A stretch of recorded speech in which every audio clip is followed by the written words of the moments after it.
Hi ನಮಸ್ತೆ friends, welcome back to my channel. ನಾನಿವತ್ತು ಅನಾನಸಿನ ಸ್ವೀಟ್ ರೆಸಿಪಿ ಜೊತೆ ಬಂದಿದ್ದೆ. ಮೊದಲಿಗೆ ಅನಾನಸ್ ಕಟ್ ಮಾಡ್ಕೊಂಡು ಸಿಪ್ಪೆ ಎಲ್ಲ ತೆಕ್ಕೊಳ್ಳವು, ಹಾಗೆ ಅದಕ್ಕೆ ಮೂಗು ತೆಕ್ಕೊಳ್ಳವು. ಅನಾನಸಿನ ಜಾಮೂನ್ ಮಾಡ್ತಾ ಇದ್ದೆ ಇವತ್ತು.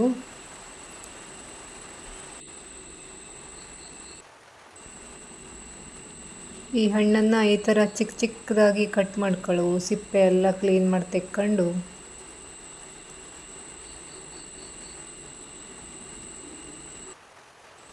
ಈ ಹಣ್ಣಿಂದ ಕಾಯಿ ರಸ ಮಾಡ್ತಾ, ಅದು ಮಸ್ತ್ ಆಗ್ತು. ಮತ್ತು ಹಾಗೆ ಹೋಳು ಮಾಡ್ಕೊಂಡು ಅದಕ್ಕೆ ಉಪ್ಪು ಮೆಣಸು ಹಾಕ್ಕೊಂಡು ಹಾಗೆ ತಿಂಬಲು ಆಗ್ತು, ಭಾರಿ ಮಸ್ತ್ ಆಗ್ತು. ಹೆಚ್ಚಿದ್ದೆಲ್ಲ ಪಾತ್ರದೊಳಗೆ ಹಾಕಿ ಗ್ಯಾಸ್ ಹಚ್ಚಿ ಒಲೆ ಮೇಲೆ ಇಡವು.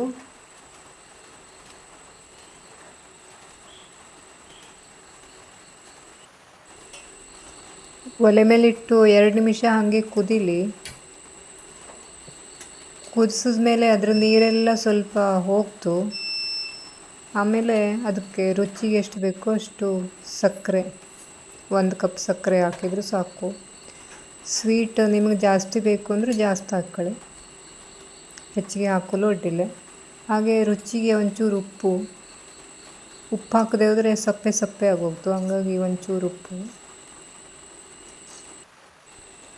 ಈ ಹಣ್ಣು ಜೀರ್ಣಕ್ರಿಯೆಯನ್ನು ಉತ್ತಮಗೊಳಿಸ್ತು ಮತ್ತು ಹೆಚ್ಚಿನ ಪ್ರಮಾಣದ ವಿಟಮಿನ್ ಸಿ ಇರುವುದರಿಂದ ಶೀತ, ಕೆಮ್ಮು ಮತ್ತು ಇತರ ಸೋಂಕುಗಳ ವಿರುದ್ಧ ಹೋರಾಡಲು ದೇಹಕ್ಕೆ ಶಕ್ತಿ ನೀಡಿತು. ಆಗ್ತಾ ಬಂತು, ಒಳ್ಳೆ ಘಮ ಪರಿಮಳ ಬರ್ತಾ ಇದ್ದು. ಇನ್ನೊಂದು 5 ನಿಮಿಷ ಕುದಿಸಿದರೆ ಮುಗೀತು. ಬಿಸಿ ಅನಾನಸಿನ ಜಾಮೂನ್ ರೆಡಿ. ಒಂಚೂರು ಏಲಕ್ಕಿ ಹಾಕವು ಪರಿಮಳಕ್ಕೆ. ದಯವಿಟ್ಟು ಎಲ್ಲರೂ ನನ್ನ ಚಾನೆಲ್ನ ಸಬ್ಸ್ಕ್ರೈಬ್ ಮಾಡ್ಕೊಂಡು ನೋಡಿ, ಕಮೆಂಟ್ಸ್ ಮಾಡಿ, ಶೇರ್ ಮಾಡಿ, ಲೈಕ್ಸ್ ಕೊಡಿ. ಈಗ ಆಗ್ತಾ ಬಂತು, ಸಕ್ಕರೆ ಎಲ್ಲ ಪಾಕ ಬರ್ತಾ ಇದ್ದು, ಎಲ್ಲ ಅಂಟ್ಕತ್ತಿದ್ದು. ಇದನ್ನು ಒಂದು ಡಬ್ಬದೊಳಗೆ ತುಂಬಿ 1 ತಿಂಗಳ ಇಟ್ಟರೂ ಹಾಳಾಗ್ತಿಲ್ಲ. ಯಾವತ್ತು ಬೇಕೋ ಆವತ್ತು ತಿಂಬಲಾಗ್ತು. ನೀವು ಶೇಖರಣೆ ಮಾಡಿ ಇಟ್ಕೊಳ್ಳಿ, ಹಾಳಾಗ್ತಿಲ್ಲ.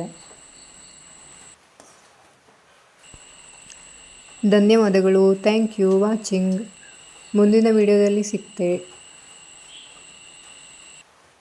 ಈ ಹಣ್ಣಿನಿಂದ ಶಿರಾ ಮಾಡ್ತಾರೆ, ಶಿರಾ ಅಂತೂ ಭಾರಿ ಲಾಯ್ಕ್ ಆಗ್ತು, ನೀವು ಮಾಡಿ ನೋಡಿ.